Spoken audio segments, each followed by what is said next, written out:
Hello and welcome back. Today we will be doing a starting steps tutorial for an accelerated Korea. And by accelerated, I mean we've started as a country other than Korea, but we have not bricked any of the achievement status, but we did not start as Korea, but instead what we are getting is a very tall, a very technologically advanced Korea in reward for not starting as Korea. Now, we're not in the Shing market. This is an important distinction, but what we have is we have uber progressive laws. We have laissez-faire, we have tenant farmers, we have wealth voting, we have professional army, we have all this smattering. In fact, this might look very familiar. These are the UK's laws, and this is the UK's tech plus a little bit. What we did is we started out as the UK, ignore that. We started out as the UK, we conquered all of the land off of Korea, and then we released Korea in order that they would be released with our law set and our as well as our technology. Now, this does shift us over to Protestant, so that's a thing. So if we want to siphon off, Chinese pops, we do need to do freedom of religion, but we are still Korean here, and I think this is a very strong strategy if you want to play tall, as an Asian country and not have really backward technology. Korea is a bit unique in the sense that it has exactly 5 provinces, which is the most you can annex in a single war if they are max infamy cost or max maneuvers cost provinces. And so we're going to showcase this strategy, how to start out as the UK and then release Korea and be in this advantageous position. And then we're going to talk a little bit what to do from here now that we're just freshly released 4 years into the game with all this economic potential and all this technological potential. For our start here, we are going to be starting as Great Britain and then annexing and then releasing Korea, as mentioned earlier. We will be selecting Great Britain because Great Britain in general kind of has the best tech and laws at the start of the game. But if you wanted a different country's laws and or tech, you can start as any country that is capable of beating up Great Shing at the beginning of the game. Now, we won't jump in too great a detail for, the starting step strategy for the UK. What we will be doing here is we will be building in Lancashire, we will be building iron mines, coal mines, and logging camps. And then we will be doing a little bit more manufacturing, specifically tools. In Yorkshire, we will not be on the UK for too terribly long, but we do want to ramp up construction because we want to get a little bit of construction in as Korea or as Great Britain before we release Korea. And so we're just looking to ramp up construction. There are also 4 considerations to keep in mind when you are playing a releasable that kind of inform your strategy that was going to divert from normal UK type play. The first is you will have the exact same tech of the country that releases you, and this will not include any sort of progression. So what we will be doing is we will be going for water tube boiler off the start. I think this is one of the better techs we can get. If any tech was spreading to us though, we would just select whatever tech spreading to us, and we will probably look to release Korea in 26 months right after researching water tube boiler. The second thing is we will have the exact same laws in place as the person who we released us, and so we are going to be trying to pass laissez-faire before we release Korea. If you want to get in any law changes, you can. Once we get Korea, we will be trying to pass no social security off from poor laws, specifically because poor laws will cost a lot in welfare and it will cost a lot in administration. One thing that is going to be a major driver or a major difficulty when we reach Korea is going to be a huge bureaucracy glut, which brings us on to the next thing. We will also inherit all of the UK's institutions, which is why we are downgrading all the institutions at the very start here.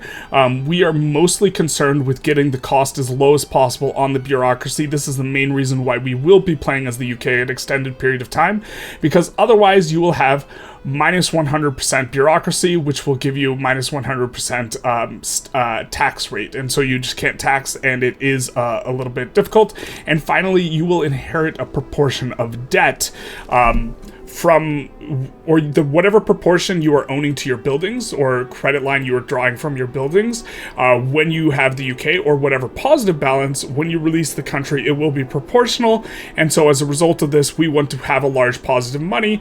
You notice this is plus 156k. That is because we are absolutely scraping the barrel. We have max consumption taxes, max tax level, the lowest government wages possible, and the lowest military wages possible in order to facilitate this. Now, it's important to note, you could do this strategy with countries other than Korea, But Korea has the max number of states, more or less. Each of these states takes 25 maneuvers to grab, plus the one additional one that will be free maneuvers. So when we go to declare war at the very start of the game, we can put in exactly enough war goals to take all of them. This will, of course, mess up the UK's war for the Opium Wars, but that's not going to be our problem. That's going to be future UK's problem. Thumb in their pie, no thumb in the China's pie for this.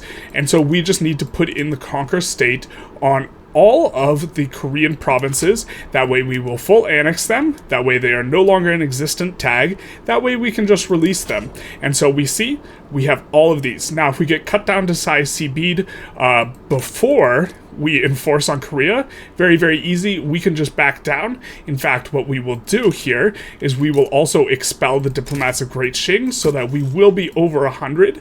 That way it will increase the odds that we get cut down to size C bead. But other than that, it'll just be a simple war against Great Qing. We will just be landing them a whole bunch and looking to release Korea here so that, or looking to conquer all of the Korean dirt so that we can later release them. So this is going to be the goal from the start. And other than that, just focusing on ramping up construction, winning this battle. We have in our law passed that we want. We are downgrading the institutions. These are the important details. It's not super important to play extraordinarily tight for the UK portion of this start. It's important to just kind of take a quick look at the queue. We added a whole bunch of construction centers. Now we are adding a little bit of iron mines, some tooling workshops, and then we're just going to go more construction centers after all of these finish.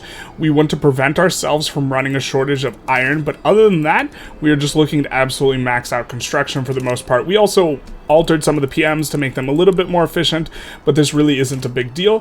For the China War specifically, we will be doing 5 landings. We have 5 navies here recruited and 5 guys. We will be landing proportionally the biggest navy with the biggest boyo, as you should, Mr. Hugo. And also important to note, everyone will embargo you, rival you, and do all this when you go over 100 infamy. We are staying over 100 infamy. That way they can do the cut down to size CB on us, although perhaps we should not have expelled Qing's diplomats.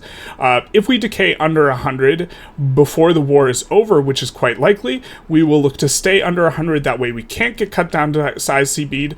But if we get cut down to size C bead in the war, we will just back down to whoever does it, and then we will have 0 infamy, and Britain will have a relatively normal game under the AI.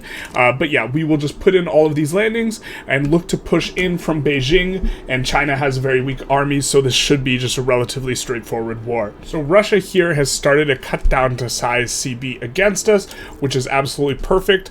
This way we will have a normal-ish looking game for the UK. What we will do is we are just going to give in as soon as we hit, this level of mobilization. They only have the cut down to size CB on us. If we give in, we get cut down to size, but since we haven't enforced yet, we will just have 0 infamy, and we will be happy as can be with our 0 infamy. It doesn't break our war. We still have the war with the Great Qing.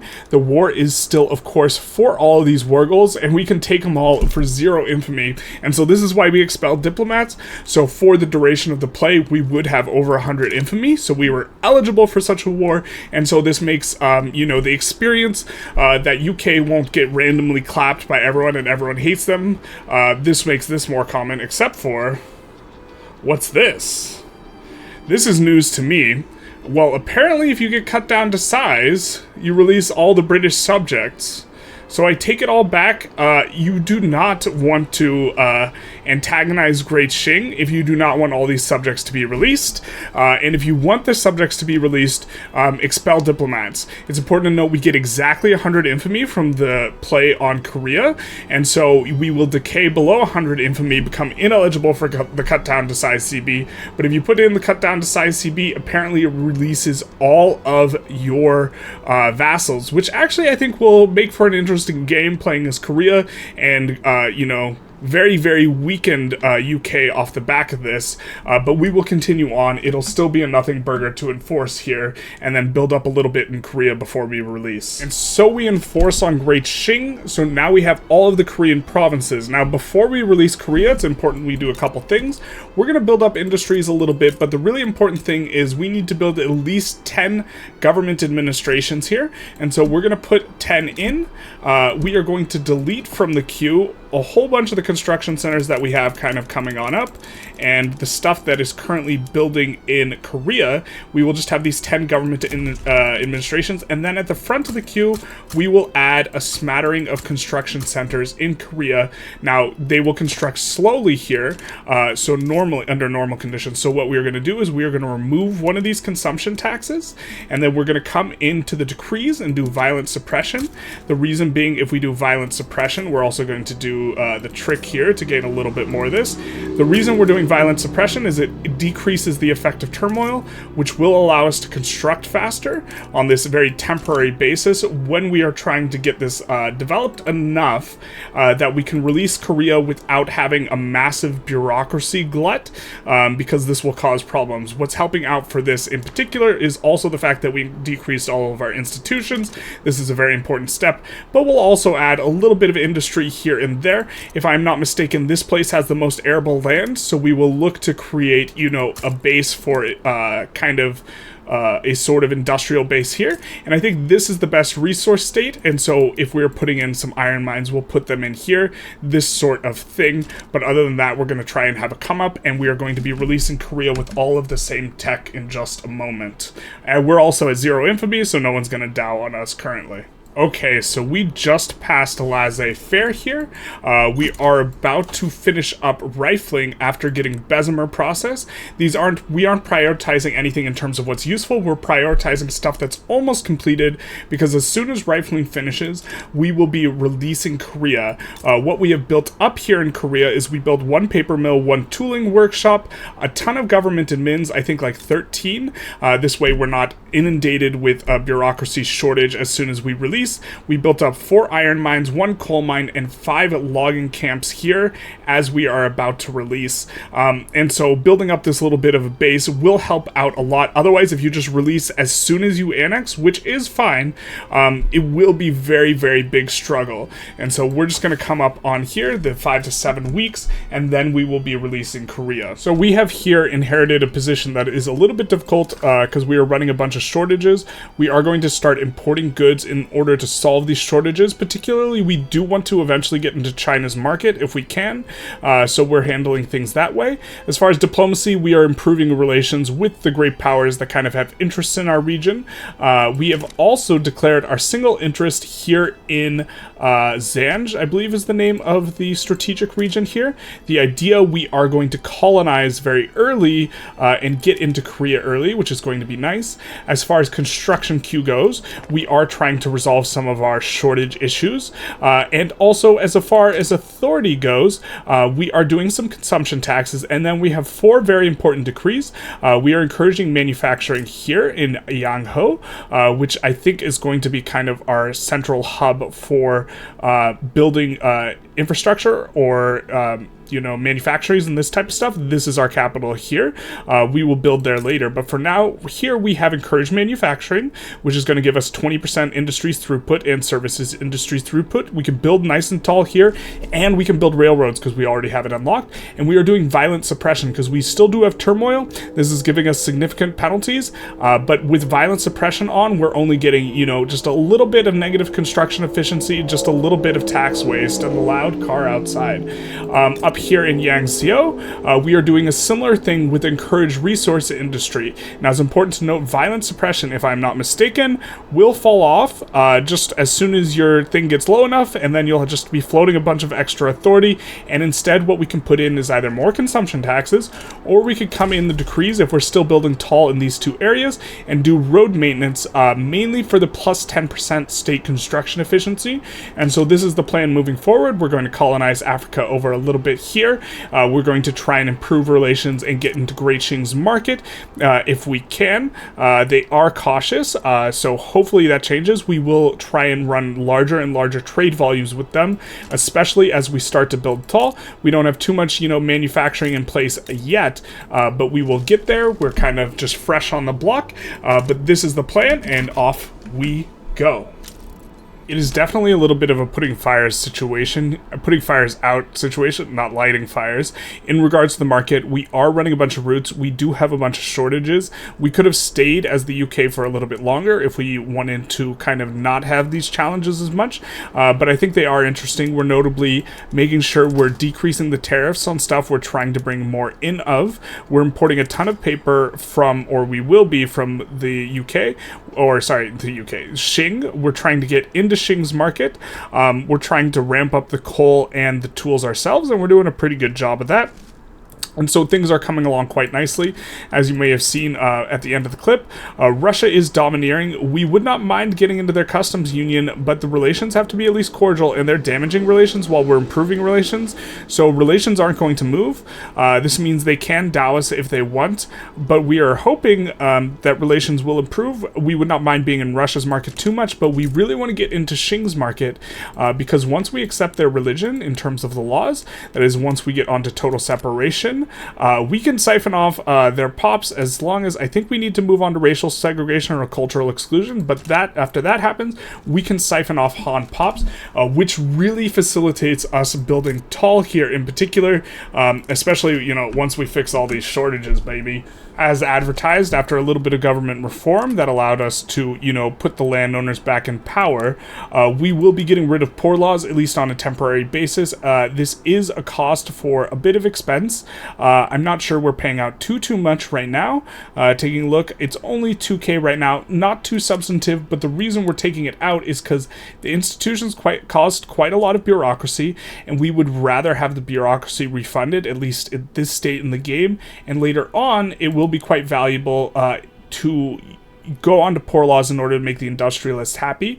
We are going to be running like negative tax in several places. This is still a high pop, start, so we do have negative tax in some spots. And once we start to push all this out and resolve this and this sort of thing, it will become a lot better. Notably, in regards to our interest in Kenya here, we will keep this interest here, and we will look to just cut off the coast. And then we have built one ship in the queue. We will look to do a one-ship shuffle where we take Mahara, because Mahara has 0 troops whatsoever. We can land it with just one boat. We will take a boat, we will land Mahara, and then we will conquer adjacent territory. This way we can expand with the use of very few boats. Notably, puppeting Oman will give us native interest here in Persia, and it will also give us a native interest in Zanj, so that we can continue the colonization here, which is really what we would want. In fact, we could do this, but we don't have our boat yet either. But this is the plan for expansion here. It's worth noting that because we are both unrecognized and small, we really would not like to run a deficit. That's why we have downgraded these to these construction centers to wooden frame buildings. We would notably delete STUM instead. Is preferable to delete construction centers as opposed to downgrading the PMs. However, since we have a revolution brewing, we cannot downsize buildings. Another way we could avoid paying as much is we could downgrade further the barracks, which we brought off of skirmish, so we wouldn't run any problems with the ammo.